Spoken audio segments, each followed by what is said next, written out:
Yodi yodi yo. Yo.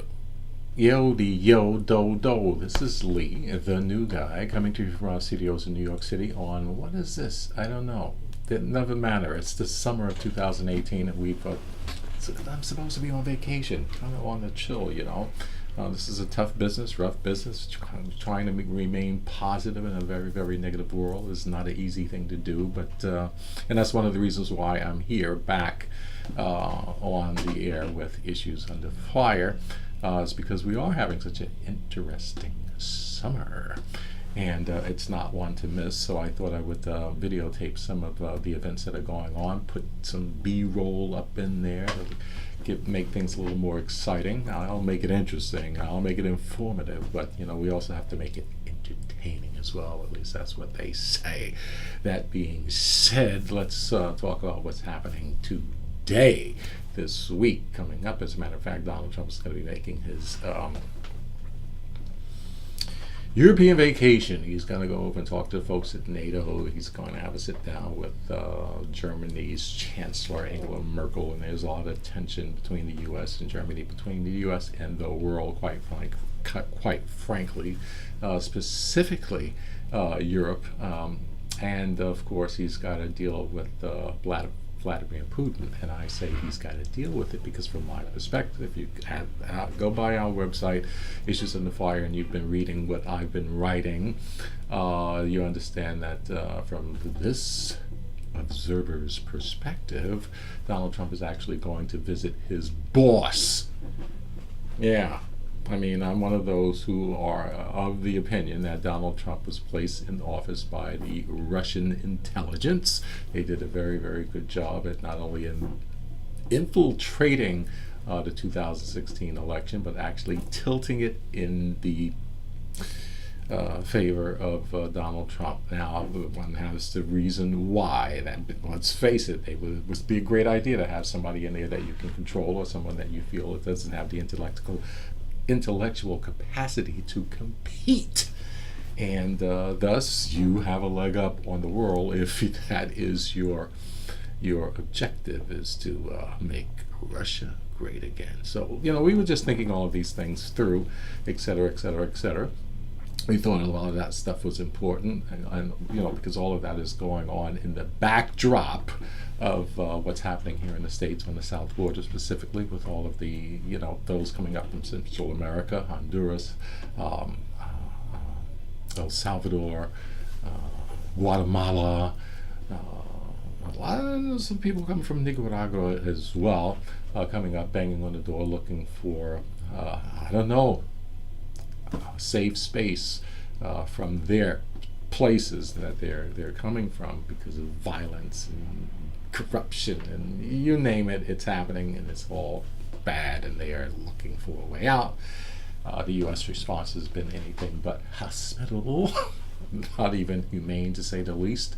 So we don't want to forget that that whole Russia deal going on, because in the background gets drowned out by these calls for the abolition of ICE. And you know, when that issue came up and became important during the local election here of a young woman here in New York, and she brought that issue to the fore, along with a lot of other social issues that people are taking kindly to, you know, like universal health care, free education, and stuff like that. But she had talked about this whole thing about the abolishing ICE, because they were being, you know, I don't know, out of control, doing things that wasn't really in the American way, let's put it that way. All right. And so yeah, Yeah, so I'm giving that some thought because I'm thinking that you don't want to attack any problem like the Trump administration has attacked things. Just tear it down, because you can't just tear it down. You have to have something to replace it with. A classic example of that is what's happening with healthcare right now. They tore down Obamacare and did as much as they possibly could, but they haven't really given you anything of any substance to replace it with. So absolutely, that ICE has to be dealt with, but if you really think it through, the best way to deal with ICE is to change the leadership at the top, because ICE is only a tool to be used in the hand of whomever is trying to get something done. And that tool could be used, well, as a tool, as a hammer, but it could also be used as a weapon. So that from that perspective, we have to understand that what's happening with ICE goes to the top, you see. And if you have a maniac at the top, a person who is suspected of actually being a racist at heart, I'm just saying, it's out there, then yeah, they could turn an organization like ICE into a real creepy set of guys that are going around doing some really creepy things to families, etc., etc., etc., in the middle of the night, because these aren't human beings. These people are illegal. They have no right to be here. If you have no right to be here, you have no rights at all. So whatever we do to you, it's okay under the eyes of the law. I mean, that's where we are right now. At least that's what it seems. So but again, it's a crazy summer. And again, what's happening today, I don't know whether we're going to post this or not, but we also have what's happening in South Korea, because Mike Pompeo, the State Department guy, is over in North Korea, Pyongyang specifically, staying a couple of days over there, having a conversation to try and put some meat on the bones of that meatless document that was signed, that supposedly making us all sleep well at night. We have nothing to worry about as far as a nuclear exchange with North Korea right now, as if we ever really did, but it is what it is. So but I was reading some of the most recent reports coming out of there as of late, and I understand that things may not be going very well, because Mike Pompeo is still very closed-mouthed as to what's being talked about, except in the most broadest of terms. We had many hours of productive conversations. These are complicated issues, but we made progress on almost all of the central issues.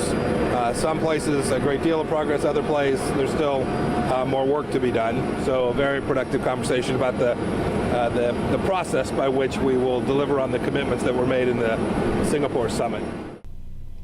And there's nothing that he's coming out saying that, well, here's the date, time, and place that we get to show up, and we need to take a snoop around to see what's going on, what you got, where you're keeping it, how much it is, and all of that, so we can start sending our guys in to start taking a look, to dismantle things and put things in places where you can't get it anymore. But we're not hearing anything like that, and I don't think that we will. Nope, I don't think that we will. I think Mike Pompeo and at the State Department, I think the President of the United States got chumped, scammed. It is what it is. Hey, we saw it coming, and you should have too. And you know what? You would have if you paid attention to Issues Under Fire on a regular basis. I know I don't do this video thing very often. I'm not really sure if I'm going to be doing it much more in the future, but I just wanted to share those things with you this week to let you know what's going on, what will be going on, and what you can prepare yourself for to deal with it. Otherwise, life is just going to pass you by. It is what it is. At any rate, because of that, and we're running over time, I'm going to get out of here right now, and I guess I'll do another one of these. I don't know. I can't promise. And even if I did, it wouldn't be a guarantee. So this is Lee, the cool guy, coming to you from the summer in New York City in the summer of 2018, another hot edition of Issues Under Fire. Where is that button? There it is.